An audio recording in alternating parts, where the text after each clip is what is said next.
I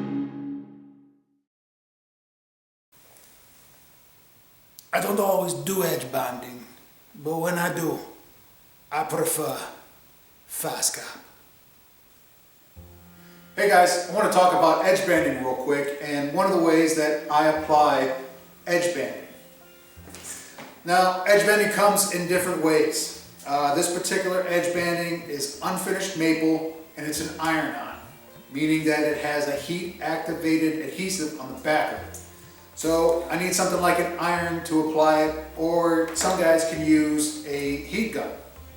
Since it's unfinished, I can apply real lightly some stain to it to match the project that I'm staining. Then you can also get it pre-finished. This is a pre-finished maple, it's an iron-on, and it has polyurethane already applied to it. So I would use this if I'm using a pre-finished maple plywood.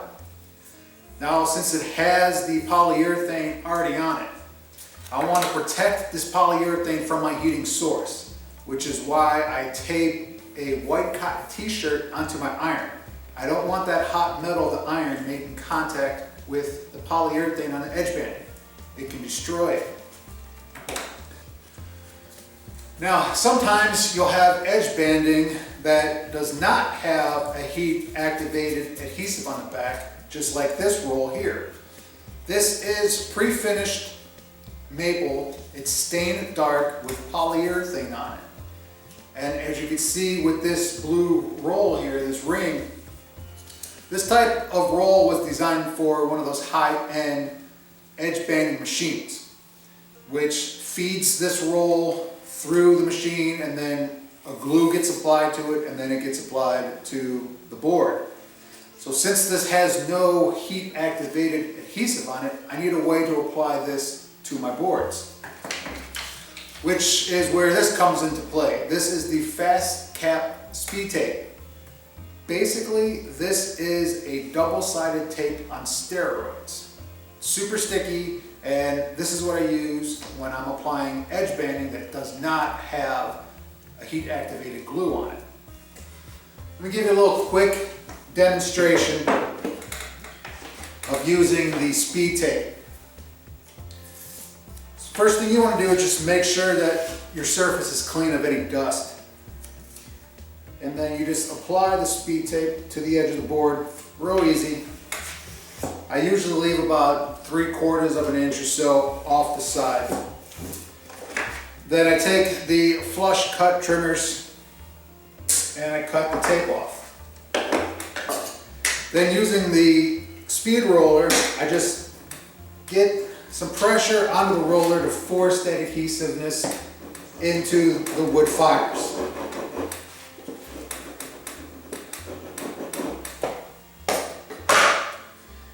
Then you peel off the protective paper.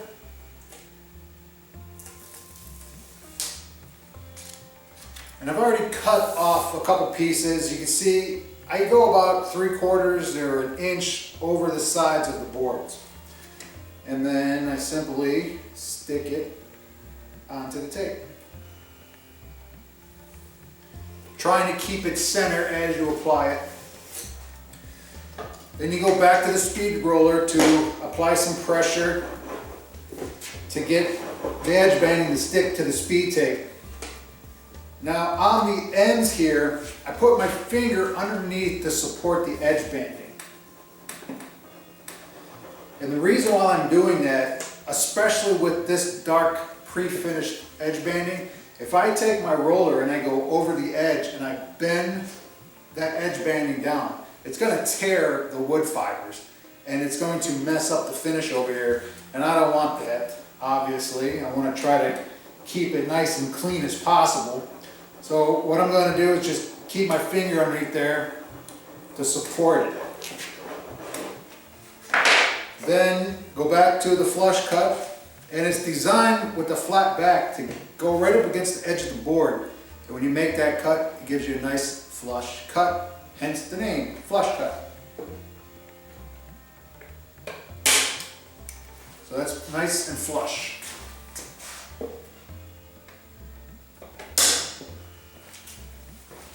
Okay, so now I got a couple options to remove the remaining edge banding here on the edges here. I could take the quad cutter, or I could take the Fastcap tri-blade and I could remove the excess. So I'm going to do both of them so you can see what I'm doing here. First one's going to be with the tri-blade. Now what I'm going to do with this tri-blade is I'm going to come in and I want to keep the blade as vertical as possible. Because especially with this dark colored edge banding, when I go to cut this, if I come too steep of an angle, I'm actually cutting the front of the edge banding, and you'll see that. So with the nice long blade, I'm able to come in and I'm going to score it a couple times. I'm not trying to cut it all off at once. I want to cut the edge banding, I don't want to tear the edge banding. So make sure that the blade is nice and sharp. Come in here, right up against that corner, where the edge banding and the board meet, I'll score it a couple times.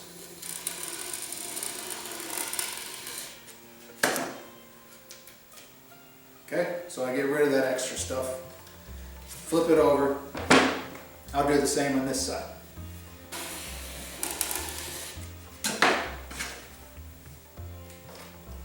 Alright, so I'm nice and I'm flush, and I got both sides are good to go. So the next thing that I would do is take the Fastcap Fast Break. It's a sander it's going to soften the edge on both sides at the same time. Okay, you don't need a lot, and I'm just getting rid of that hard edge, and there, perfect, good to go. Now I'm going to flip it over and apply a piece over here on this side. This time I'll show you what it's like using the quad cutter.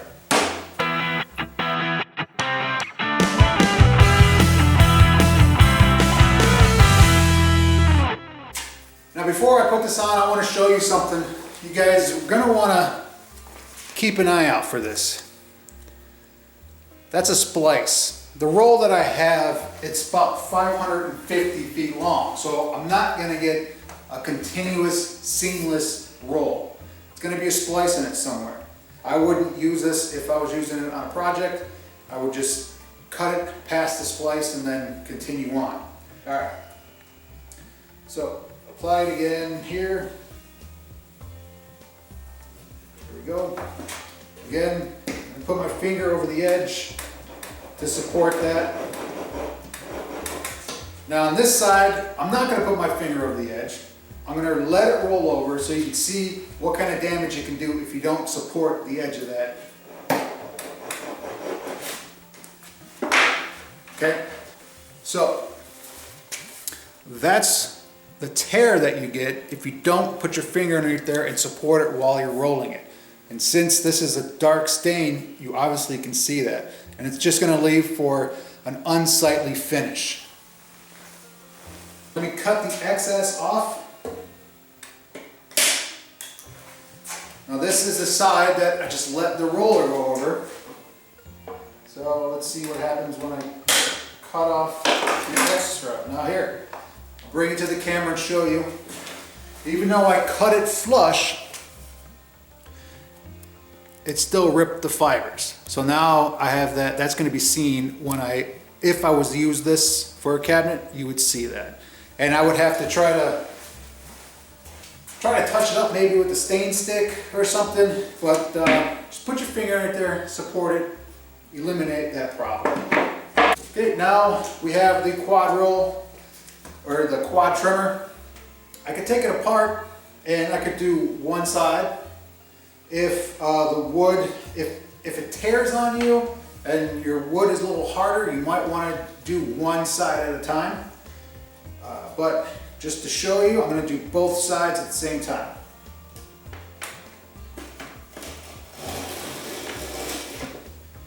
Okay, there you go. That's the quad trimmer, and I got a little bit, this adhesive tape, it kind of collected down here at the bottom. So what I could do is just come right back with it and do one more pass. And that ensures that it cleans everything up and I am nice and flush. Back to the fast brake to soften the edge. Don't need a whole lot there, and that's good to go. Perfect. And I mean, that's a perfect cut right there. This is pre-finished, it's dark. If it was to chew this up, you would notice that. So that's all fine and dandy, but we gotta make sure that this stuff is gonna stick, right? So let's see how well this is sticking. Now you gotta remember too, I just applied this, so it's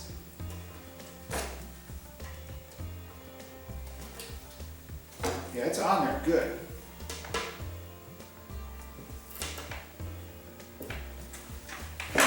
See? It's on there. Really nice. This stuff is not coming off. Obviously you could peel it off, but you can see what happens when you try to.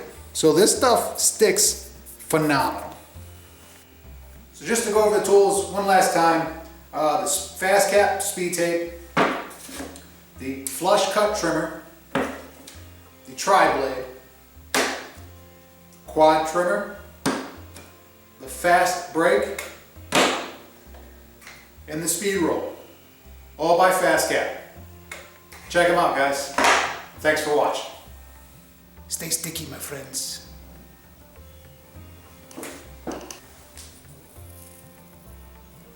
Oh. This stuff is sticky!